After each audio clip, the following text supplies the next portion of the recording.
Everyone, गंभीर सिंह नाम है हमारा। स्वागत करते हैं आज की इस क्लास में। उम्मीद है आप सब बहुत बहुत बेहतर होंगे। आज हमारी ये पहली क्लास है जीव विज्ञान, जिसके अंतर्गत हम आज पढ़ेंगे कोशिका विज्ञान के बारे में। तो चलिए स्टार्ट करते हैं कोशिका विज्ञान को।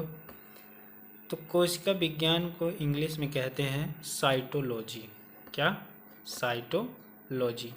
जो साइटोलॉजी शब्द है वो हार्टविंग नाम के वैज्ञानिक जो थे उन्होंने दिया था। क्या दिया था? साइटोलॉजी शब्द जो है किसने दिया था? हार्टविंग नाम के वैज्ञानिक ने कोशिका विज्ञान नाम दिया था। अब आगे जानते हैं साइटो का मतलब क्या होता है, साइटोलॉजी का मतलब क्या होता है। साइटोलॉजी ये दो शब्दों से मिलकर बना है, साइटो प्लस लॉजी। साइटो का मतलब होता है सेल। क्या? साइटो का मतलब होता है सेल। सेल को इंग्लिश में कहते हैं कोशिका। अब उसी प्रकार जो होता है लॉजी, लॉजी का मतलब होता है टू स्टडी। इसको हिंदी में कहा जाता है अध्ययन। तो यहाँ से अगर इसकी डिफिनीशन हम डिफाइन करें तो कोशिका के बारे में अध्ययन किया जाता है तो उसे क्या कहेंगे? साइटोलॉजी। क्या कहेंगे? साइटोलॉजी। अब यहाँ पे थोड़ा सा जानकारी लेते हैं। जो लिविंग ऑर्गेनिज्म होते हैं वो जितने भी सजीव होते हैं वो सब किसके बने होते हैं? सेल के बने होते हैं। किसके बने होते हैं? सेल के बने होते हैं। उसके आगे चलते हैं।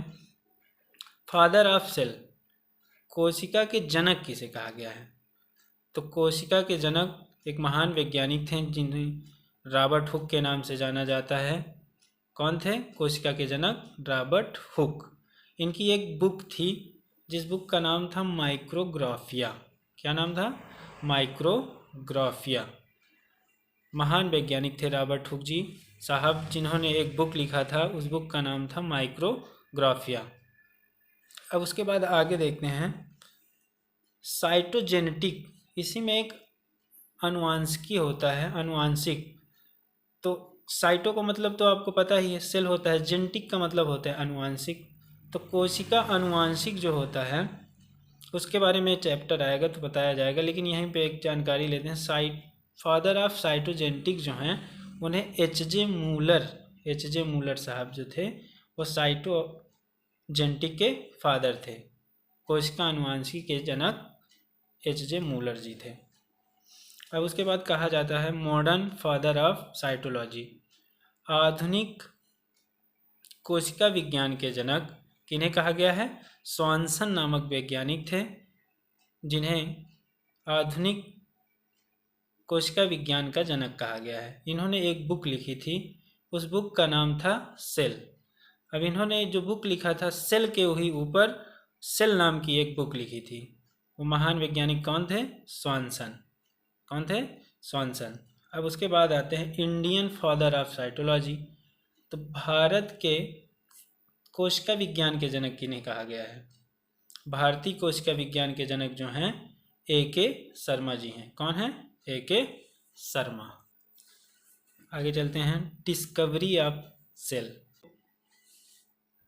सन 1665 ईस्वी में रॉबर्ट हुक जी ने खोजा था। कहाँ पे खोजा था? जिन्होंने कोशिका खोजा वो एक मृत कोशिका को खोजा। कार्क की बोतल की कार्क में इन्होंने मधुमक्खी के छत्ते जैसे कोष्ठ को खोजा था, जिसे कार्क टिश्यू में इन्होंने मृत कोशिका की खोज की। अब ये टिश्यू क्या होता है? टिश्यू जो होता है वो ग्रुप ऑफ सेल, कोशिकाओं के समूह को टिश्यू कहा जाता है। क्या कहा जाता है? कोशिकाओं के समूह को टिश्यू कहा जाता है। अब उसके बाद आते हैं जीवित कोशिका, लिविंग सेल।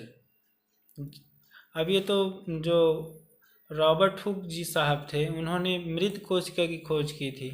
अब उसके बाद जीवित कोशिका जो थी वो उन्होंने खोजा था एंटी वॉन ल्यूवेनहॉक। क्या नाम था? A.V. ल्यूवेनहॉक नामक वैज्ञानिक थे जिन्होंने बैक्टीरिया की खोज की थी, जीवाणु की खोज की थी, वो भी जीवित। इनकी बुक का नाम था सीक्रेट ऑफ नेचर। इन्होंने एक बुक लिखी थी जिस बुक का नाम था सीक्रेट ऑफ नेचर। अब उसके आगे देखते हैं सेल थ्योरी, कोशिका सिद्धांत किसने दिया? तो कोशिका सिद्धांत स्लेडन और स्वयं नाम के वैज्ञानिक जो थे उन्होंने कोशिका सिद्धांत के बारे में बताया। क्या बताया? कोशिका सिद्धांत के बारे में बताया। अब हमारे जो लिविंग बॉडी होती है वो बनती कैसे है, थोड़ा सा जानकारी लेंगे। जो हमारी शरीर होती है वो सेल की बनी होती है। जो सेल होता है उस सेल के बाद से सेल का ग्रुप बनता है, टिश्यू बनता है। टिश्यू के बाद टिश्यू सिस्टम बनता है। टिश्यू सिस्टम के बाद ऑर्गन तैयार होते हैं, अंग बनते हैं। अंग के बाद अंग तंत्र बनते हैं। अंग तंत्र के बाद एक लिविंग बॉडी का निर्माण होता है। अब उसके बाद आते हैं 1824 में ड्यूट्रोचेट नामक के वैज्ञानिक थे जिन्होंने टिश्यू के बारे में बताया, ग्रुप ऑफ सेल के बारे में बताया। जो टिश्यू होते हैं वो किनके बने होते हैं? कोशिकाओं के समूह के बने होते हैं। अब उसके बाद नंबर 2 देखते हैं। सन 1838 और 1839 में स्वीडन और स्वयं नाम के वैज्ञानिक ने बताया कि सभी प्रकार के जीव कोशिका और कोशिका के उत्पादों से मिलकर बने होते हैं। किन्होंने बताया? स्वीडन और स्वयं नाम के वैज्ञानिक ने बताया कि सभी प्रकार के जितने भी जीव होते हैं वो कोशिका और कोशिका के उत्पादों से मिलकर बने होते हैं। ठीक है, इतना समझ में आया। उसके बाद अब देखते हैं स्मॉलेस्ट सेल इन यूनिवर्स। अब पूरे जगत में सबसे छोटा जो सेल है कौन सा होता है? तो जो सबसे छोटा सेल होता है वो बैक्टीरिया के माइक्रोप्लाज्मा को कहा गया है। बैक्टीरिया है सबसे छोटा, और बैक्टीरिया में कौन सा? माइकोप्लाज्मा, जो कितना होता है? 1 mm का होता है। और ये हमेशा अपना जो साइज है, आकार है, वो बदलता रहता है। क्या करता है? बदलता रहता है। तो सबसे छोटा क्या हो गया? पूरे विश्व की बात की जाए तो क्या होता है? माइकोप्लाज्मा। पूरे यूनिवर्स में, पूरे जगत में सबसे छोटा कहा जाए तो क्या होता है? माइकोप्लाज्मा। अब उसके बाद आते हैं लार्जेस्ट सेल ऑफ यूनिवर्स।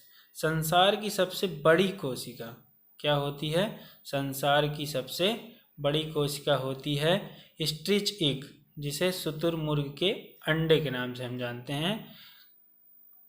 संसार की सबसे बड़ी कोशिका शुतुरमुर्ग का अंडा, जिसकी क्या होती है? साइज क्या होती है? 130 mm से 170 माइक्रोमीटर तक होती है। तो सबसे छोटी माइकोप्लाज्मा और सबसे बड़ी शुतुरमुर्ग का अंडा। ये पूरे यूनिवर्स की बात कर रही है। फिर उसके बाद आते हैं ह्यूमन बॉडी।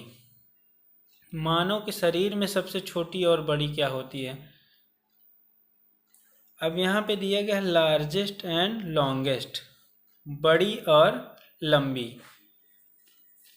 अब ह्यूमन बॉडी में सबसे जो बड़ी होती है वो होती है न्यूरॉन सेल। न्यूरॉन सेल जो होता है वो कौन सा होता है? हमारे मस्तिष्क में न्यूरॉन सेल पाई जाती है, और ये सबसे क्या होती है? बड़ी होती है। क्या होती है? बड़ी होती है। और ह्यूमन बॉडी में सबसे छोटी पूछी जाए तो RBC, क्या? लाल रक्त कणिकाएं। क्या होती है? Red blood circulation. ये क्या होते हैं? सबसे छोटी होती है। अब उसके बाद देखते हैं ह्यूमन गैमिट सेल, मानव प्रजनन कोशिकाएं। मानव प्रजनन कोशिकाएं। अब मेल गैमिट और फीमेल गैमिट होते हैं। मेल में जो सबसे छोटी होती है, जो सबसे छोटे सेल होते हैं वो होता है स्पर्म। क्या होता है? स्पर्म, शुक्राणु। शुक्राणु ये पुरुषों में होता है, ये सबसे छोटा होता है। और स्त्रियों में फीमेल गैमिट में ओवम, ये अंडाणु। अंडाणु सबसे क्या होता है? बड़ा होता है। तो ह्यूमन गैमेट सेल में कौन से बड़ा हो गया, ओवम जो होता है वो बड़ा हो गया और स्पर्म जो होता है छोटा होता है। अब इन दोनों के फर्टिलाइजेशन से, निषेचन से क्या किसका निर्माण होता है, जाइगोट का निर्माण होता है।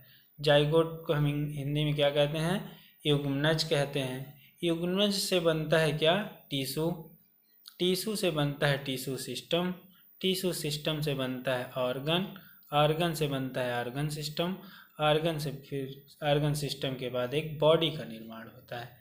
इसी तरह ये प्रक्रिया होती है। जैसे सेल बना, सेल से बना सेल टिश्यू, टिश्यू से बना टिश्यू तंत्र, टिश्यू तंत्र से बना अंग, अंग से बना अंग तंत्र, अंग तंत्र से एक सजीव की बॉडी का निर्माण होता है।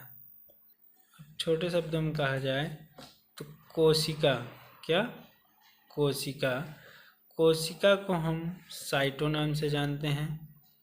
साइटो का मतलब होता है सेल। अब इसको हम, इसका जब जिसमें अध्ययन करते हैं उसको हम साइटोलॉजी कहते हैं। अब कोशिका के जनक किन्हें कहा गया है, रॉबर्ट हुक को कहते हैं। अब जीवित कोशिका के जनक किन्हें कहा गया है, एंटोनी वॉन ल्यूवेनहॉक। किन्हें कहा जाता है, जीवित कोशिका के जनक एंटोनी वॉन ल्यूवेनहॉक। अब कोशिका सिद्धांत किसने दिया था, स्लाइडेन और स्वान नामक वैज्ञानिक ने। सबसे छोटी कोशिका किसे कहते हैं, माइकोप्लाज्मा को। उसके बाद सबसे बड़ी कोशिका किसे कहते हैं, शुतुरमुर्ग का अंडा। अब मानव में सबसे छोटी कोशिका क्या होती है, शुक्राणु।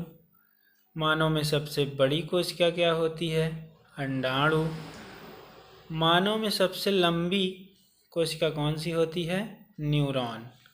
विभाजन रहित क्या होती है, न्यूरॉन।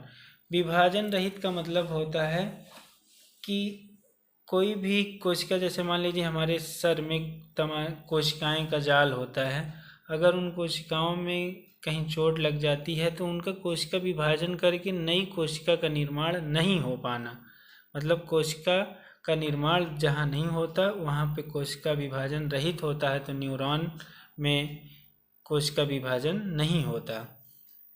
अब उसके बाद सबसे तेज विभाजन किस में होता है, यकृत में।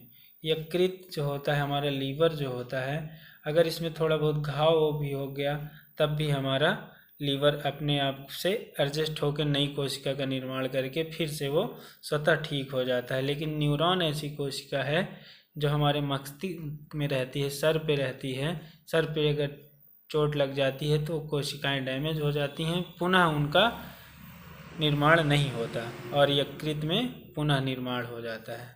तो थैंक यू दोस्तों, कैसी लगी क्लास कमेंट में ज़रूर बताइएगा। पसंद आई हो तो लाइक, सब्सक्राइब, शेयर ज़रूर करें।